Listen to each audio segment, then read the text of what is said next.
氣裝，呢度係唔可以飲食嘅地方。你想點？你掠翻落個杯度啦。吞咗落個樽度㗎啦。但係佢守規矩，佢話我影響人，呢度係唔可以飲食嘅地方。我想問下你而家係你影響到人定我影響唔到人？係影唔影響到人，係講守規矩嘅問題。你而家巴士係不准飲食巴士都嘅，有講到話不准喧譁㗎。但係你飲嘢，我先咁大聲話你。巴士有冇喺巴士上面飲嘢係犯規㗎。不准喧譁係唔係規矩之一啊？佢冇寫不准喧譁，係不准飲食。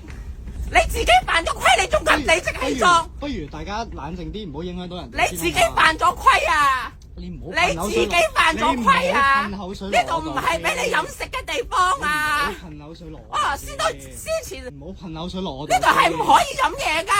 我想請問，咁你而家想點樣啊？你唔係你想點樣解決個問題先？我想問下你，不如你而家俾個解決方案，你想點？你掠翻落個杯度啦！掠翻落個杯度。係啊，呢度唔係俾你飲嘢嘅地方，你掠翻落個杯度啦！咁你吞翻啲口水啊，不如咁啊！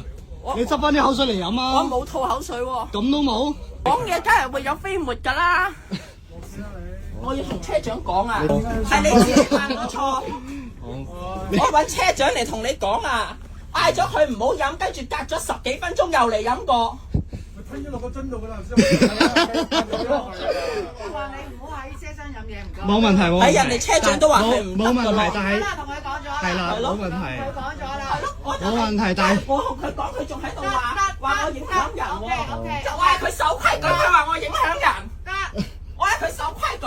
麻煩你唔好飲。冇問題，冇問題，冇問題。係啊，呢度唔係俾你飲嘢嘅地方啊！知道，知道。